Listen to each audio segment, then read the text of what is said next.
Assalamualaikum warahmatullahi wabarakatuh.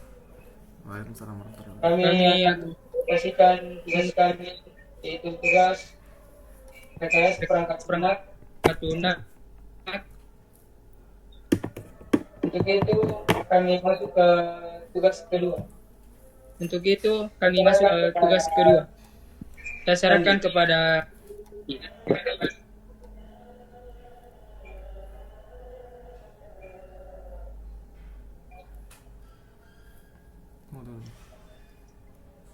Oke, baik, tunggu. Oke, baik. Assalamualaikum warahmatullahi wabarakatuh. Perkenalkan, nama saya Dandi dengan NIM 130 2022 0309. Saya dari kelas A9. Di sini saya sebagai bukan sebagai. Di sini saya di Jobdesk di bagian pendahuluan akan membacakan laporan SRS kami dengan bukan bertema dengan aplikasi Dokter Appointment. Pertama-tama itu pendahuluan di mana dokumen ini bertujuan untuk menjelaskan persyaratan fungsional dan non fungsional untuk mengembangkan aplikasi pemesanan janji dokter. Ini akan memberikan panduan bagi pengembang untuk merancang, mengimplementasikan dan menguji aplikasi agar sesuai dengan kebutuhan pengguna dan standar industri.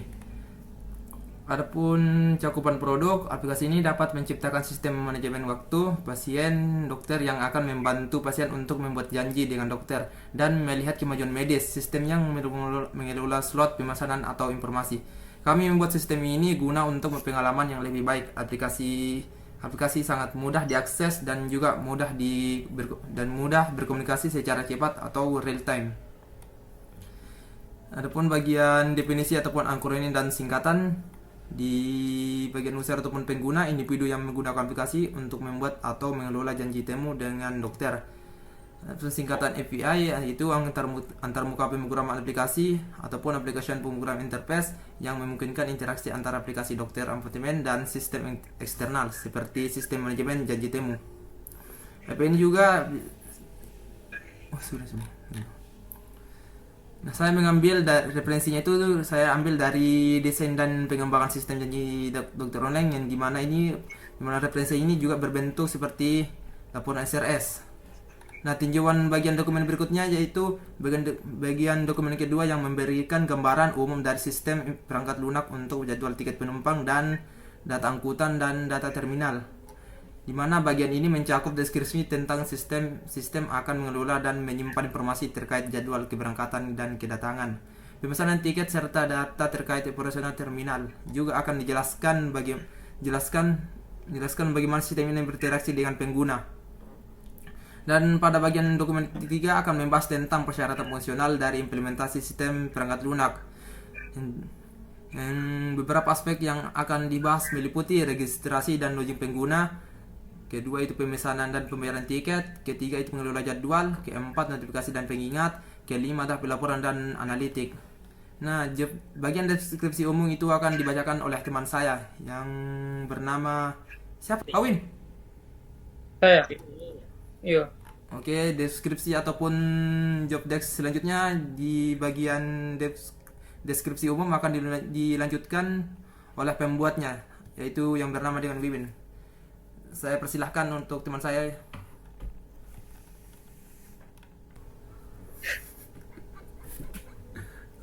Baiklah, saya akan melanjutkannya, yaitu nomor 2, deskripsi umum. Pertama yaitu deskripsi produk. Dalam dunia kedokteran, salah satu masalah yang sering dihadapi oleh banyak orang adalah kesulitan dalam membuat janji temu dengan dokter. Hal ini dapat disebabkan oleh berbagai faktor, mulai dari antrian panjang di pusat pelayanan kesehatan hingga sulit mencari informasi mengenai jadwal dokter yang tersedia. Pemasaran janji dokter adalah sebuah platform digital yang dirancang khusus untuk memudahkan pasien dalam membuat janji tamu dengan dokter secara online. Dengan menggunakan aplikasi ini, pasien dapat dengan mudah mencari informasi mengenai jadwal dokter yang tersedia, bisa memilih dokter yang sesuai dengan kebutuhan, yang terhubung dengan aplikasi ini. Platform ini memanfaatkan kecanggihan teknologi untuk memberikan kemudahan akses bagi pasien dalam mendapatkan perawatan kesehatan yang telah mereka butuhkan. Dengan hanya menggunakan perangkat elektronik seperti smartphone atau komputer dan akses internet, pasien dapat mengakses informasi dan layanan kesehatan tanpa harus datang langsung ke pusat pelayanan kesehatan. Ya, baik. Potong saja. Yang kedua, fungsi produk. Mati jika menit lah. Kedua, fungsi produk.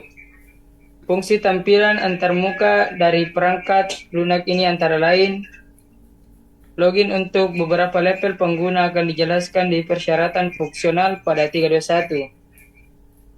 Kedua, menu untuk mengklarifikasi informasi pada halaman website dari perangkat lunak yang terdiri dari pencarian dokter, pemesanan janji tamu, dan pembayaran layanan, dan lain-lain. Ketiga, input proses output, yaitu tahap pengoperasian input proses output. Diuraikan pada bagian 323. Yang kedua yaitu karakteristik user. Dalam rancangan sistem perangkat lunak ini, user terdiri atas 4 kategori, yakni administrator, pengguna umum, pengguna eksekutif, dan pengguna teregistrasi atau non-eksekutif. Administrator yang bekerja di belakang layar untuk membuat keputusan berskala besar untuk fasilitas atau interupsi layanan kesehatan. Pengguna umum yakni masyarakat yang menggunakan aplikasi pemesanan janji dokter. Yang ketiga, pengguna eksekutif, yaitu manajer dan dokter yang mengelola dan mengarahkan karyawan. Yang keempat itu pengguna teregistrasi atau non-eksekutif, yaitu para karyawan yang bekerja sesuai tugas dan perintah yang diberikan. Untuk yang ketiga yaitu persyaratan umum. Bukan. Bagiannya siapa itu? Untuk yang ketiga yaitu persyaratan umum, saya serahkan kepada Muhammad Rizky Widodo. Yang ketiga yaitu persyaratan umum yang akan dibacakan oleh M. Kamarul Hisham. Saya persilahkan. Ya, saya akan melanjutkan penjelasan yang dibuatkan oleh Wiwin. Persyaratan interface eksternal. User interface beberapa tolak ukur untuk tampilan antarmuka bagi pengguna pada sistem perangkat lunak terminal diantaranya. Yang pertama, menyediakan tampilan pada prosedur pemasukan data ke sistem seperti tersedia kotak dialog atau pesan bagi user sebagai bentuk respon validasi pada setiap bentuk pemrosesan. Yang kedua, tampilan informasi berupa teks menggunakan tipe true, tipe font. Wait. Mana? Mana mi tadi? Ini, lanjut.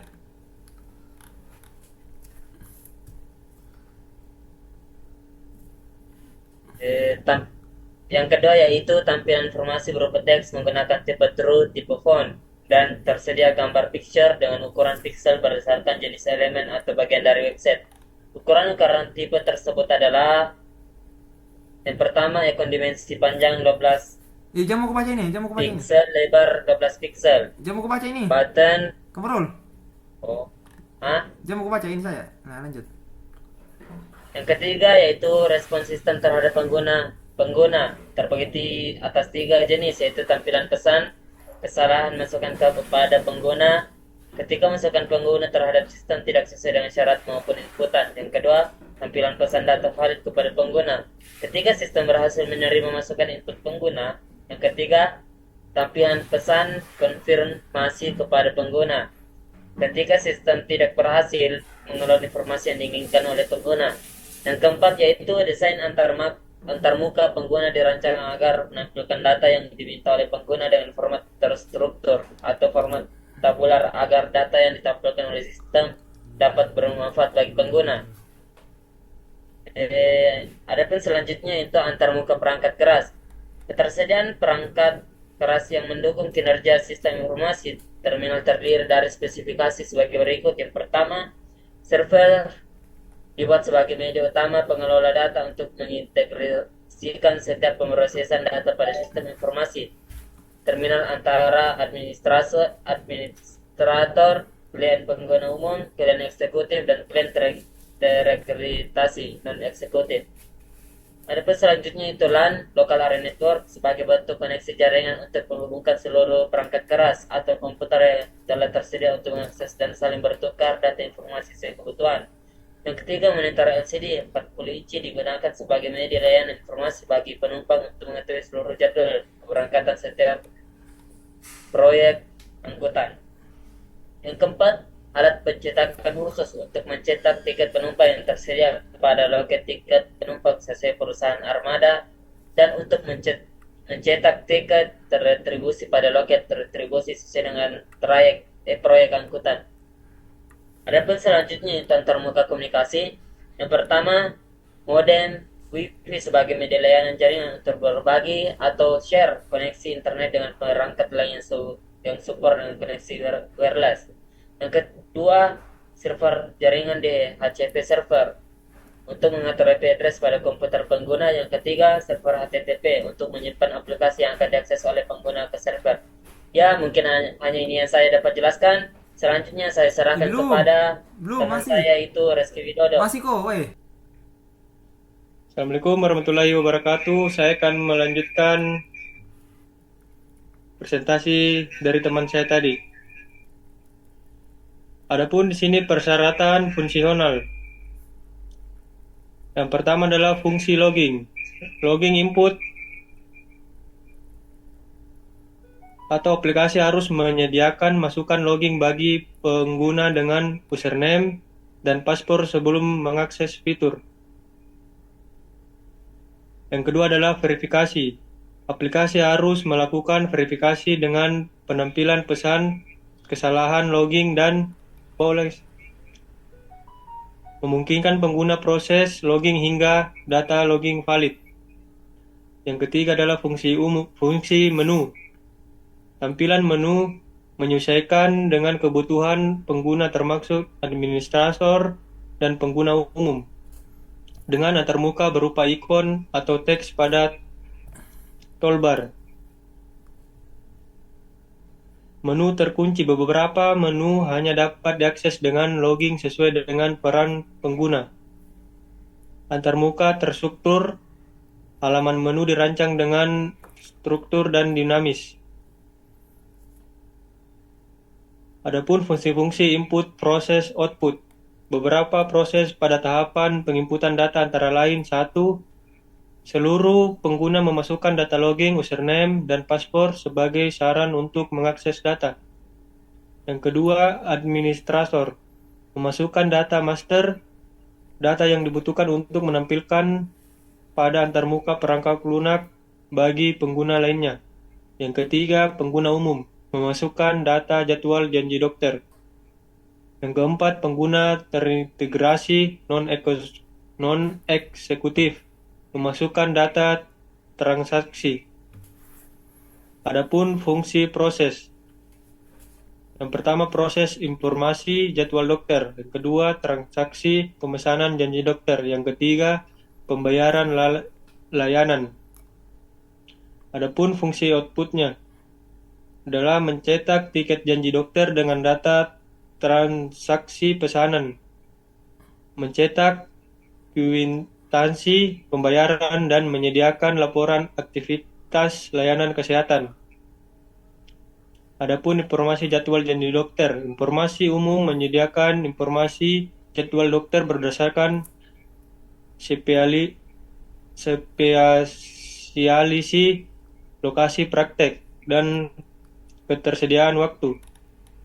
Adapun klarifikasi janji dokter. Klarifikasi janji berdasarkan jenis layanan dan spesialisasi dokter yang tersedia, seperti dokter umum, spesialis, dan praktis medis lainnya.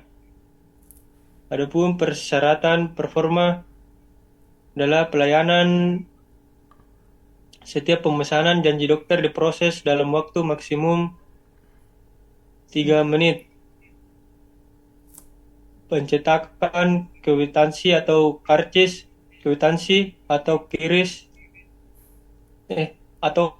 pembayaran langsung dicetak setelah transaksi pemesanan dalam waktu maksimal 30 detik. Batas memori memiliki batasan kebutuhan memori untuk pengguna dan server.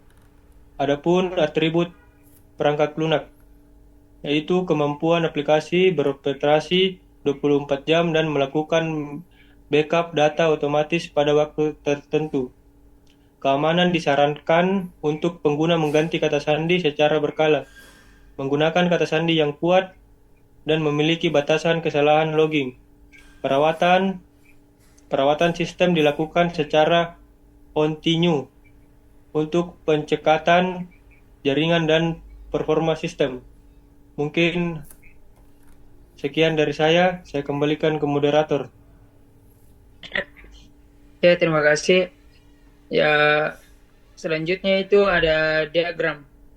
Untuk diagram pertama akan dijelaskan oleh M. Kamarul Hisham. Saya persilahkan.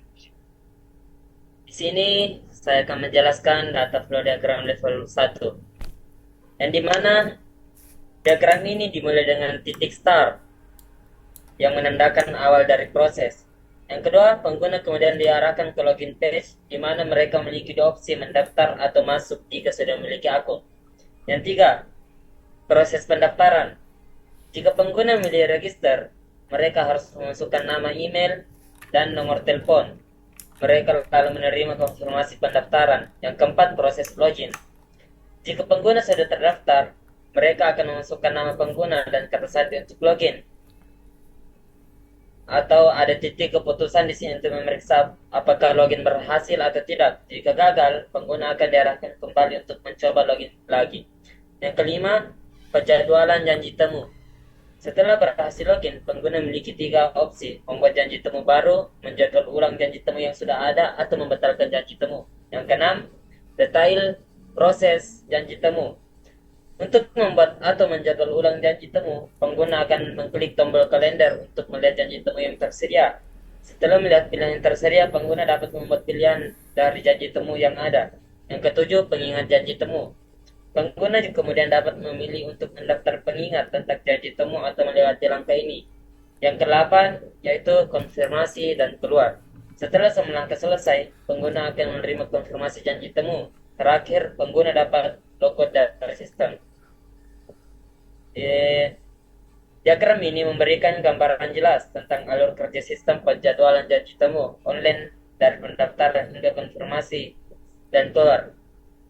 Sekian, mungkin hanya itu yang saya dapat jelaskan dari diagram ini. Saya kembalikan kepada moderator. Baik, terima kasih. Selanjutnya yaitu gambar ARD.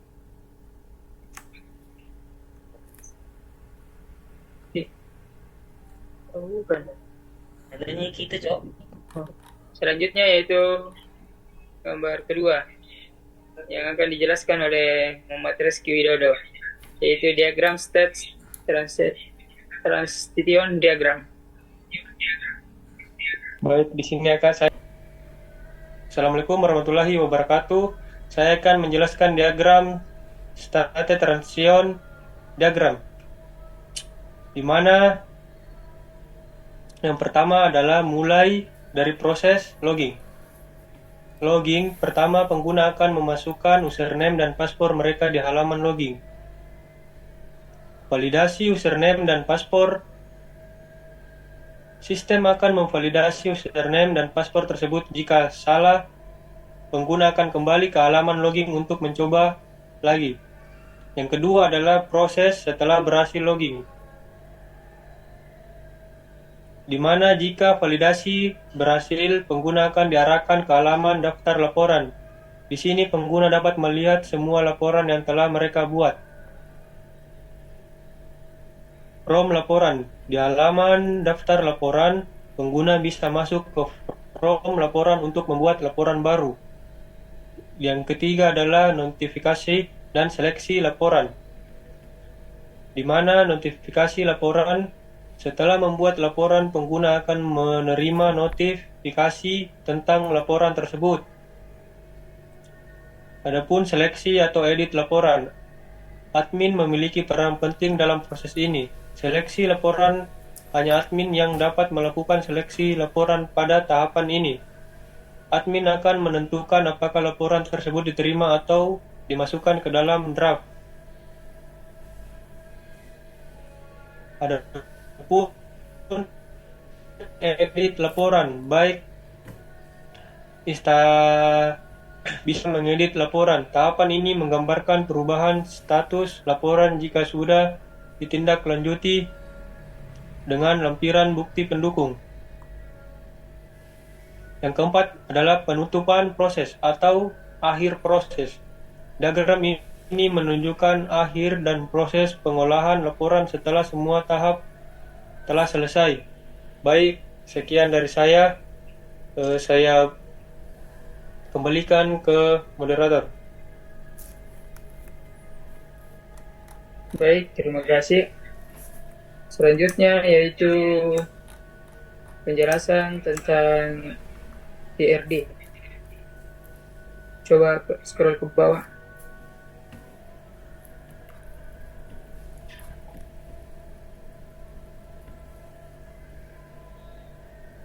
Ya, untuk ERD ini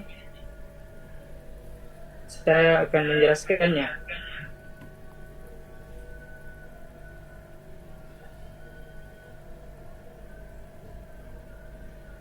Nyala di kamera. Yo.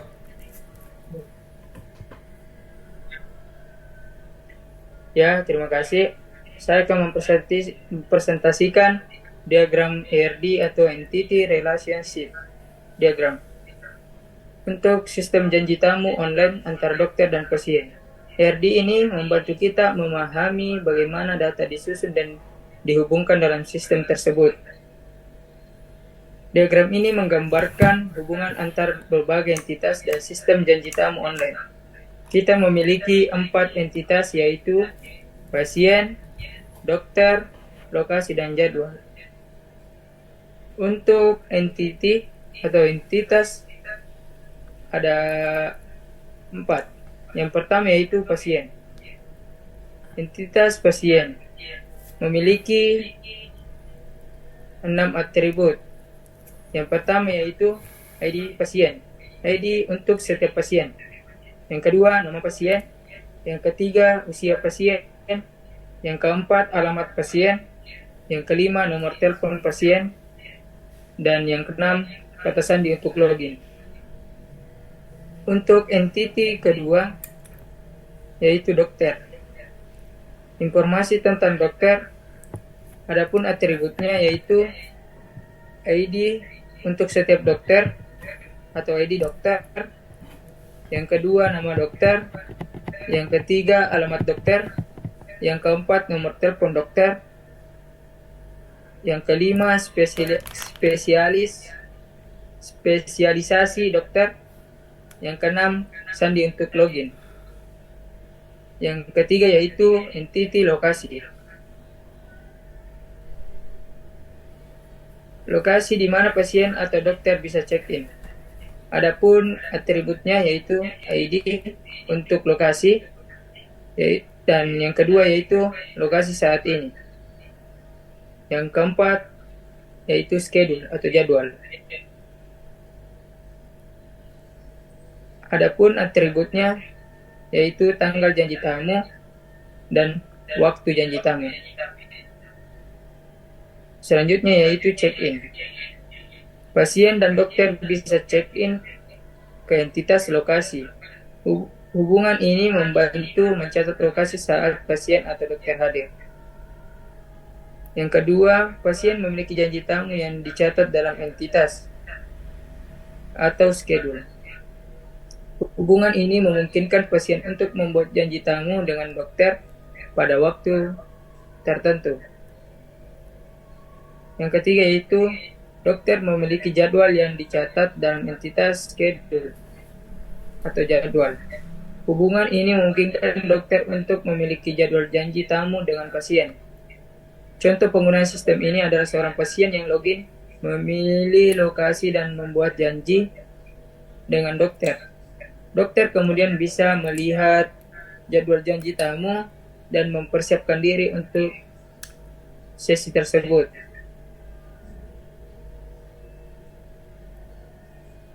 Adapun kesimpulan dari diagram IRD, diagram ini membantu kita melihat struktur data dan hubungan antar data dalam sistem janji tamu online. Dengan memahami diagram ini, kita bisa mengembangkan dan mengelola sistem dengan lebih efektif. Sekian dari saya. Tutup nih, Cok. Ya, baik. Tunggu. Jangan dulu tutup. Apakah teman-teman ingin menambahkannya? Baik, terima kasih. Ya, yaitu dari mata kuliah rekayasa perangkat lunak. Adapun nama dan stembuk dari kami yang terdiri dari 4 anggota. Yang pertama, Dandi, memiliki NIM 130/2022-0309. Selanjutnya, saya sendiri, Wiwin, memiliki NIM 130/2022-0325. Selanjutnya, Reski Widodo, memiliki NIM 130/2022-331. Selanjutnya, M. Kamarul Hisham, memiliki NIM 130/2022-0314. Ini adalah hasil tugas proyek kami. Sekian dari kami, lebih dan kurangnya mohon dimaafkan. Apabila ada kata-kata yang salah, mohon dimaafkan. Sekian, Assalamualaikum warahmatullahi wabarakatuh. Waalaikumsalam.